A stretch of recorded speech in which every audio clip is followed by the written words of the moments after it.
अग्निश्वर मंदिर जो माउंट आबू में स्थित है, वहाँ पे जो फॉरेस्ट के अधिकारियों द्वारा कई तोड़ फोड़ की गई, उसके उपरांत जो एसडीएम साहब को ज्ञापन सौंपा गया, उसके बाद कलेक्टर साहब को ज्ञापन सौंपा गया और विशाल धरना प्रदर्शन की भी घोषणा की थी। आज 8 तारीख है, अनलॉक 2 का आज पहला दिन है और यहाँ पे बहुत सारे संत इकट्ठे हुए और आम जनता भी यहाँ पे बैठी हुई है। आप देख सकते हैं कि आम जनता भी यहाँ पे बैठी हुई है और इकट्ठे हो रहे हैं। लेकिन इनकी जो अभी वार्ता है, इनके जो बड़े अधिकारी हैं कोतवाल साहब, उनसे हम बात करके ये बताएंगे आपको कि क्या उनका निर्णय है आज की तारीख में, आगे क्या चीजें करने वाले हैं।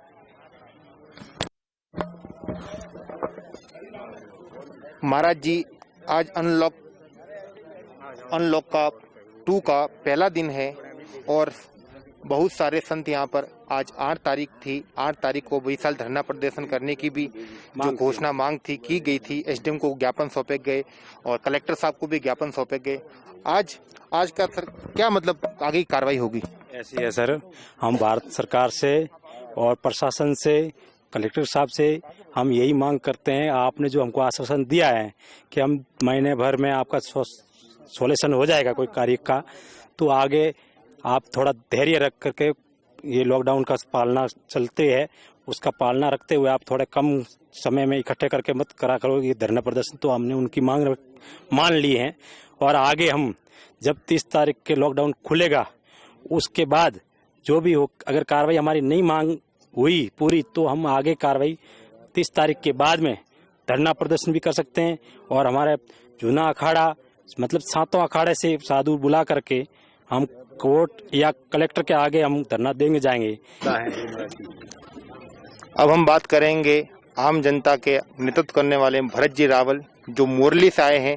इसी उपलक्ष्य में आए थे कि आज यहाँ पर विशाल धरना प्रदर्शन होगा, लेकिन कोरोना प्रोटोकॉल को देखते हुए संत समाज ने ये निर्णय लिया है कि 30 तारीख के बाद में जब लॉकडाउन पूर्ण तरह खुल जाएगा उसके बाद में विशाल धरना प्रदर्शन और संत समागम होगा। आइए हम बात करते हैं।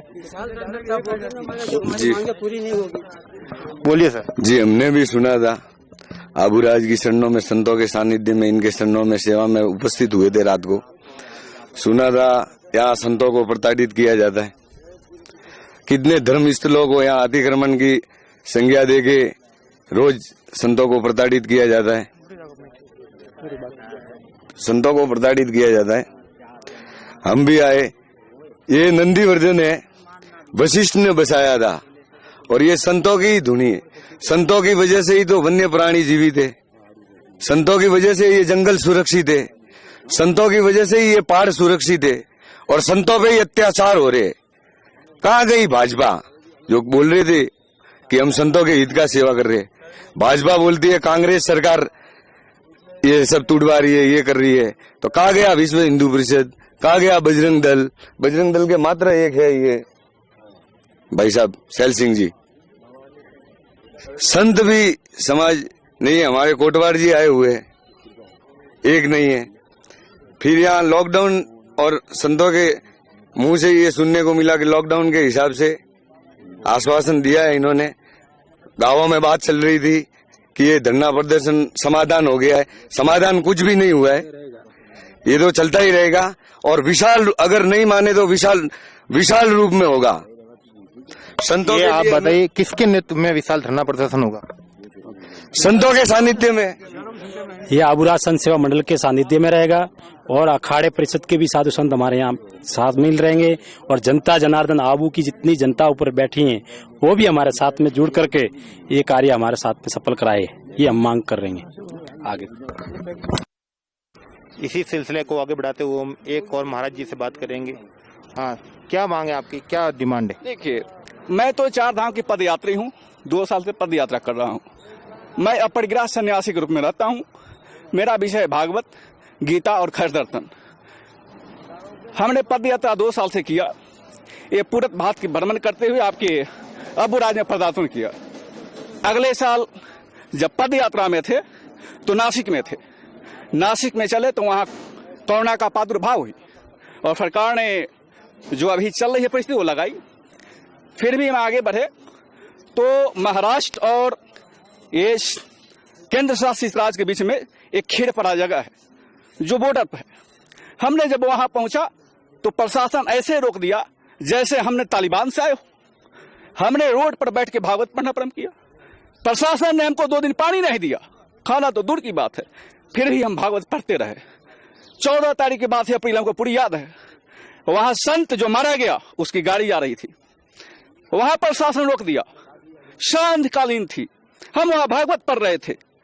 उस संत को रास्ता रोक के दूसरे रास्ता से भेजा गया, इस चलते संत मारा गया। हम साक्षी हैं, हम भागवत गीता पढ़ते हैं। तो मेरी सिर्फ एक कहना है कि आप कहते हो कि हिंदुस्तान है, हिंदू राज है, सबसे पहला राम मंदिर है। जिस दिन नींव पड़ी थी उस दिन कोई मुहूर्त नहीं, ब्राह्मण होते अगर कोई ब्राह्मण है तो हमें मुहूर्त निकाल के देख देंगे वो मुहूर्त था। तो जो प्रधानमंत्री ये नहीं जान सकता है कि मंदिर का कैसे नहीं बन सकता है, ये हिंदुस्तान, ये हिंदू सरकार हमको लगता है तालिबान की सरकार है और हिंदुस्तान ही पाकिस्तान हो गई है। शर्त में जिस तरह अत्याचार हो रही है ऐसे तो हम कहते हैं सब जगह आरएसएस वाले आए थे कि देखो बाबर ने दिया तुलसीदास, कबीरदास, रैदास, मीराबाई, तुमने क्या दिया आसाराम, झासाराम, राम रहीम, राम वृक्ष। बताओ अकबर मान था कि तुम मान हो, बाकी जनता फैसला कर इस बात को। बाबर का चरित्र ठीक था, अकबर का था कि हिंदू सरकार का है। कहीं तुम जाओगे हिंदू धर्म में, मीरा को छोड़ दो, कबीर को छोड़ दो, तुलसी को छोड़ दो, सूरदास को छोड़ दो, बच क्या जाएगा? बचेगा का? हम तुमसे पूछते मीडिया वालों से जो कहते हैं हिंदू सरकार है, रामदेव को जो सन्यासी मानेगा तो विवेकानंद को क्या मानेगा? तो जो सरकार रामदेव के सन्यासी मानता है वो हिंदू धर्म को बेच रहा है। तो सबसे पहले पर्यावरण मंत्रालय किसके अंदर आता है? केंद्र सरकार, राज्य सरकार अंदर नहीं है। अभी इसका मंत्री कौन है? परगेश सावरकर। ये मंत्री यहाँ जो अधिकारी है राज्य सरकार का नहीं है, केंद्र का है। तो जो भी घटना घट रही है संतों के साथ, मेरे साथ घटी, अगले साल जो मारा गया था संत, वो केंद्र सरकार के चलते, जो केंद्र सरकार का वो जब कलेक्टर आए थे वहां सिलवासा में, हमसे पूछे कि बहुत पढ़ते हो, बताओ ये कौन क्या है? हमने कहा कि 1000 आदमी की लाइन लगाओ और तुम अपने ऑफिस के यहाँ पे हाथ रखो। 1000 में 9,990 आदमी बेईमान है और तुम खुद बेईमान हो। तब हमको विनोबा भावे हॉस्पिटल में ले गए, क्वारंटाइन रखे, फिर वहां से निकले, कलेक्टर के दरवाजा पर हम धरना दिया। तो हमको वहां मधुबन डैम के नजदीक 4 महीने रखा, फिर पदयात्रा में है और आप लोग के सामने है। तो हमको मीडिया से कहना है, जनता से, कि तुम जिसको हिंदू सरकार मानते हो वो तालिबान से भी बदतर है, ये देश खंडित हो जाएगा। धन्यवाद। अब हम बात करेंगे अरविंदपुरी जी महाराज, पिनवाड़ा के रहने वाले हैं। हाँ बताइए, क्या सर आपकी डिमांड है, क्या मांगे हैं, क्या सोचते हैं इस बारे में आप? हम यही सोचते हैं कि जो ये घटना घटी है अग्नेश्वर महादेव में, आगे से किसी के साथ में ऐसी घटना कभी भविष्य में घटे ही नहीं, कभी भी नहीं। और अभी हम लोग तो आए थे यहाँ महाराज जी के सब धरना के लिए ही आए थे, लेकिन फिर इन्होंने बोला, हमने वो नोटिस दिया उनको कलेक्टर साहब को, तो उन्होंने 30 तारीख तक का समय दिया, 1 महीने का। फिर अगर 30 तारीख तक देखते हैं नहीं अगर समस्या का समाधान हुआ तो फिर विशाल से विशाल अपना जितने भी संत समाज है, अपना आपूरा संत सेवा मंडल है, अखाड़े के संत हैं, अपने आसपास के जितने भी भारत के संत बुला के और विशाल से विशाल संख्या में अच्छे तरीके से जहाँ से भी अपने को समाधान होगा वहाँ पर धरना प्रदर्शन जो करना होगा करेंगे। और इस जो मामला है आगे से किसी के साथ न हो, ऐसा हमारी इच्छा है सभी की, हमेशा के लिए। ओम नमो नारायण। आपने देखा कि जितने भी हमने साधु संतों से बात की, उनका ये कहना था कि कोरोना प्रोटोकॉल के अंदर अभी वो कोई भी कार्रवाई करने के लिए राजी नहीं है। 30 तारीख के बाद में जब कोरोना प्रोटोकॉल टूटेगा और लॉकडाउन खुलेगा उसके बाद में विशाल धरना प्रदर्शन करेंगे। अगर उनकी मांगों को 30 तारीख तक पूरा नहीं किया जाता तो विशाल संतों का समागम होगा डीओपी ऑफिस के सामने, चाहे एसडीएम ऑफिस के सामने या कलेक्टर ऑफिस के सामने। मैं यशपाल सिंह राठौर, कैमरामैन श्रवण मेघवाल के साथ देखते रहिए सूर्य टुडे।